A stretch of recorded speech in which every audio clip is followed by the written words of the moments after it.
So welcome to our panel discussion on the new customized approach, which, as we've told you, is the new method in version 4 for implementing and validating security controls. So as you know, I'm Lauren Holloway, and I've been with the standard for quite a few years now. And I have with me today other members of the council to talk with you about the customized approach. We have Brandy Cumberland, who has been steering the assessor quality management function for several years, and she's here to help align expectations about quality and the assessor's role. We also have Marc Bayerkohler and Tom White. Between providing and developing PCI training and the previous work that they've done on the ground, they're here to offer their insights to help organizations that might be considering the customized approach. So let's start with a little bit of background information on what customized approach is. And for that, for that I will start with a question for me.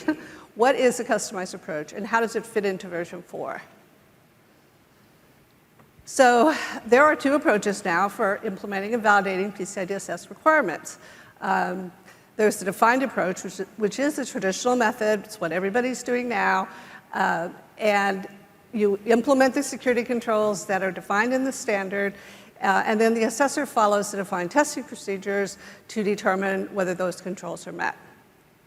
If an organization already has their controls in place and is comfortable with the way those controls are being met, there's no need to change. There's no requirement to do the customized approach. The defined approach is also good for those who might be looking for a specific direction on how to meet a requirement, including those who may be new to PCI DSS or information security. Now, the customized approach focuses on the customized approach objective, which we've added new into version 4. The organization defines its own controls to meet that stated objective, and then the assessor has to create or derive their testing procedures to verify that the control is working properly.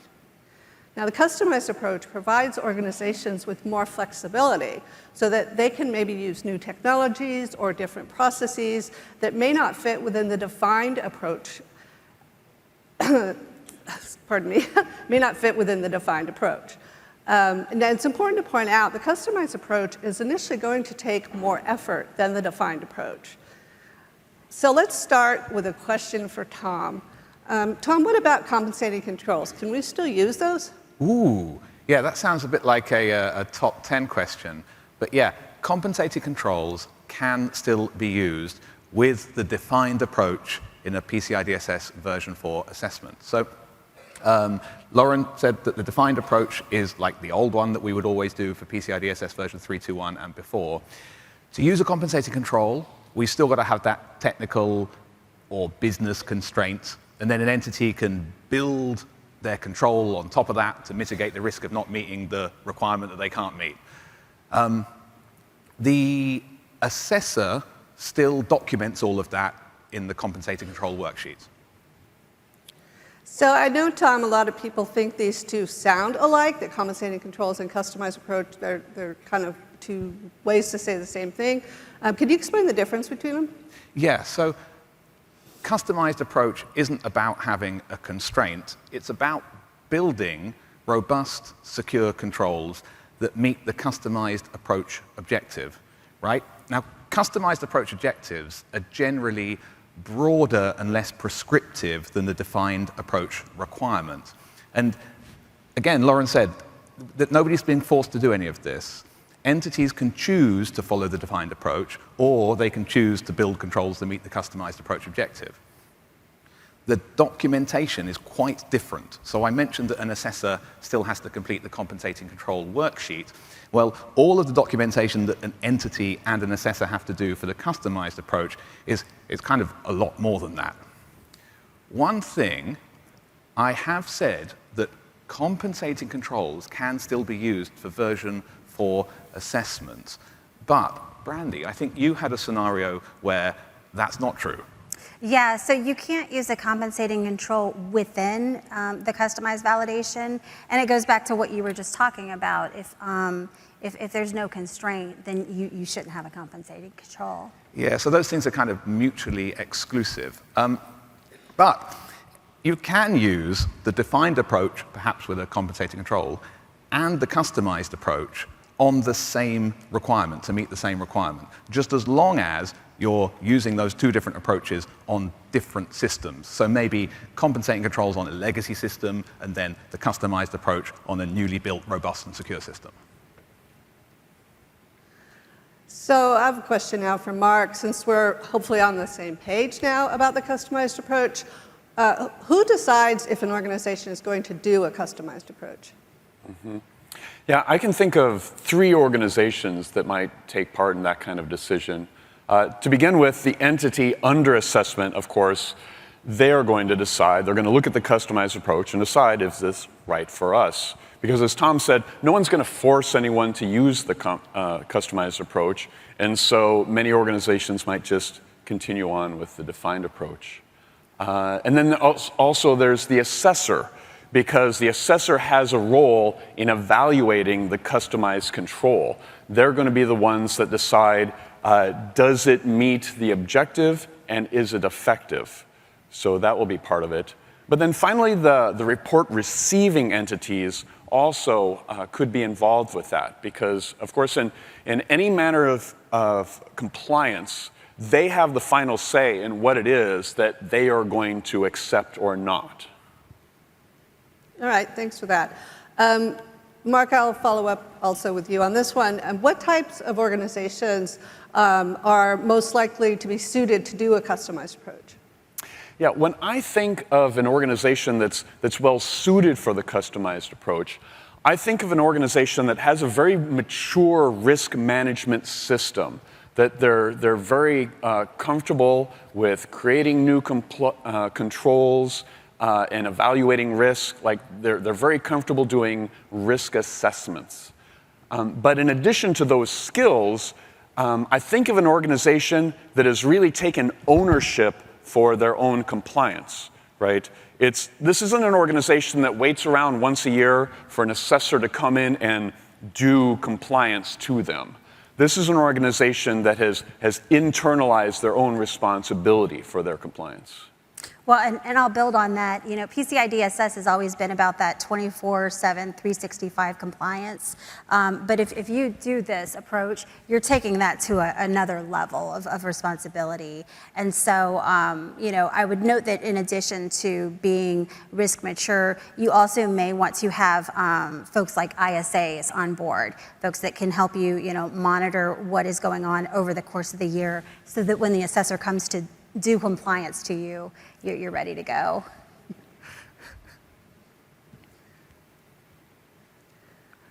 So, Mark, stick with you for just one more question. What is the entity's role with the customized approach? When an entity decides that they want to do the customized approach, they're taking on a lot of extra activities that they're going to have to be performing. But I also want to point out that most of these activities happen long before the assessment itself, and they're done by the entity before the assessment, not in reaction to it. But of course, they're going to be doing things like designing, creating controls, monitoring controls, evaluating these controls. Those are all steps they're going to be taking. And in addition, of course, there's a lot of documentation that goes along with that. Our policies and procedures, of course, but also documentation and, pardon me, and maintenance of all of the evidence of all of that. But there are also some specific forms and paperwork that go along with that. For instance, we have a template for the targeted risk analysis, and that needs to be filled out for each one of the affected requirements. And then there's also the controls matrix, and that's the document where you're going to talk all about your customized control, but not only define the control, but you also explain how does it meet the objective? Is it effective? And I think probably the biggest difference, the testing that's done by the entity itself, in addition to the testing eventually done by the assessor.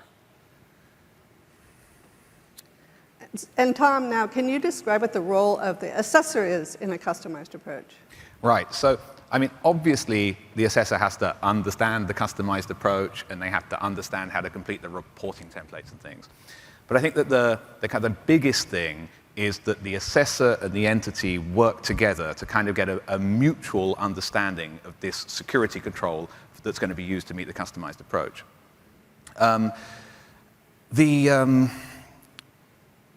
We've got I was just thinking, because Mark, you talked about the different documentation from the entity's point of view. The assessor's got a whole bunch of stuff in the report and compliance template that they need to fill in. And the assessor needs to review all of that documentation that the entity is producing. So that's kind of a big extra step that the assessor has to do before even looking at the control itself, if you see what I mean. The assessor also has another new responsibility in that they have to derive their own testing procedures so that they can check whether the control, so the assessor derives their own testing procedures, and then they use those to test whether the control meets the customized approach objective. Yeah, I think it's important to emphasize that both the assessor and the entity that's being assessed are both doing some sort of testing. It's not just the assessor here. Yeah, so once the entity's they're building this control, they're testing the control, the assessor comes in and they're going to review all of that. And so there's a lot of moving parts to this. Now, something that I want to make clear is the stuff that Mark talked about that the entity has to do, that's in Appendix E of PCI DSS. The report on compliance template also has another appendix called Appendix E. So we've got two Appendix E's, but the one in the reporting template is for the assessor, and they're going to use that and complete that as part of the assessment. So Brandy, we've had organizations asking us if it's okay for an organization to hire a QSA to design their customized approach for them. Would you like to speak to that a little bit? I would love to speak to that, Lauren.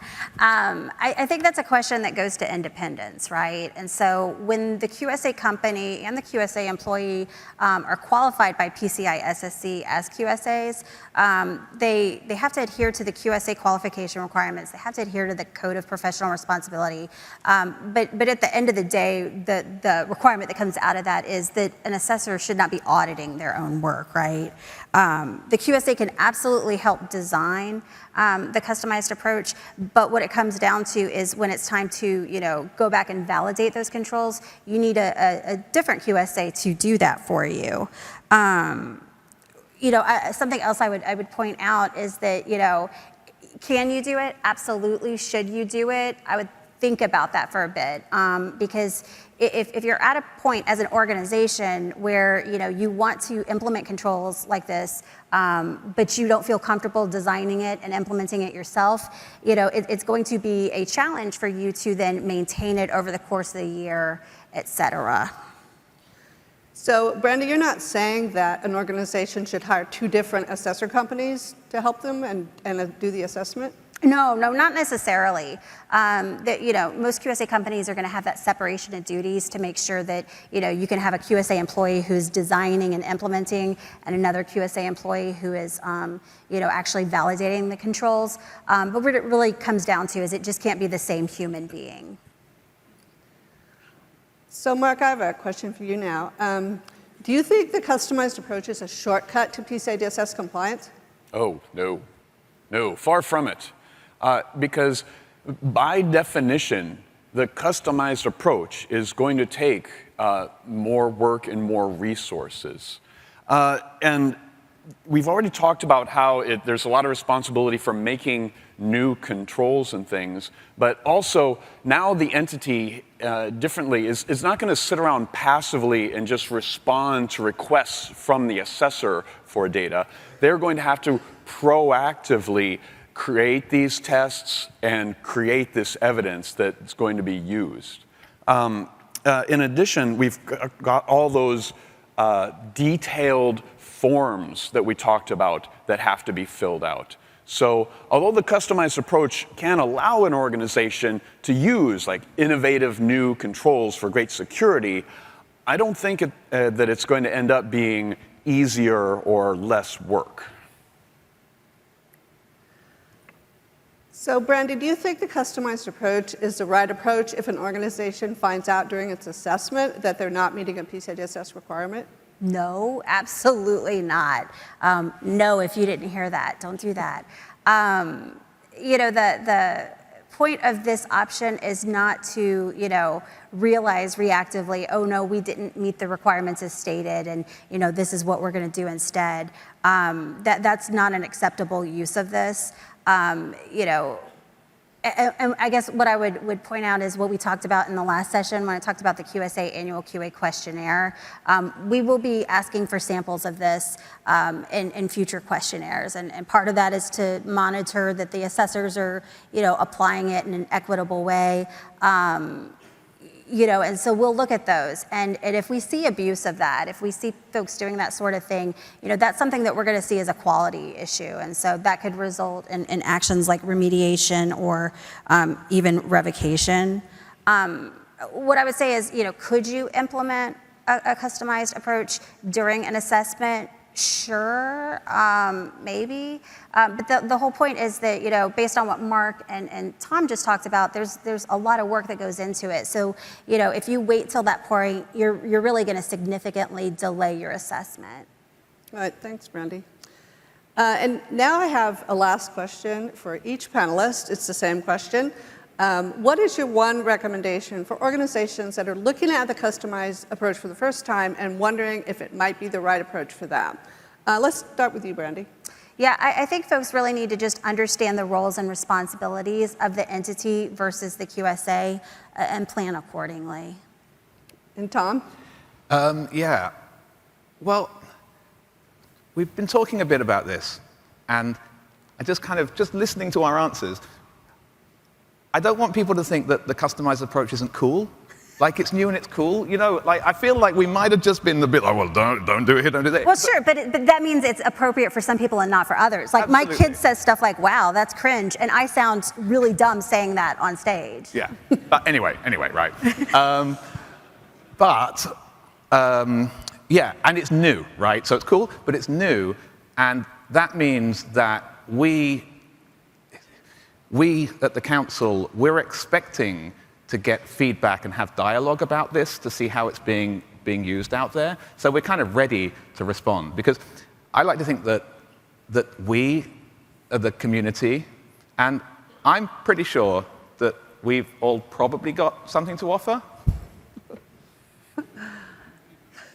You don't seem very confident in that, but I'm confident. I believe in everybody in this room. So, Mark, what is your answer? My advice would have to be with communication. If anything, we probably want to over-communicate. So, for instance, with our assessors, right? Because we want to communicate with them early and often, because of course they have a role in this. But remember, as Tom said, like, this is new to them as well, right? So if they're going to have to evaluate an organization doing the customized approach, they might need additional time for planning for that as well. So I would just make sure to try to make sure that you're all on the same page as you go down this journey together. Well, that's all the questions we have for our panelists today. And I thank you, and I appreciate your time for listening to us. We know this is a new topic, and it's fairly complex as well. And as we just said, customized approach is not the right approach for everyone. Hopefully, we gave you enough information today that you know if your organization should look more closely at customized approach, or maybe you've realized that the defined approach is fine for your organization. Please, if you have questions, come find us in office hours or on the vendor showcase. And thank you.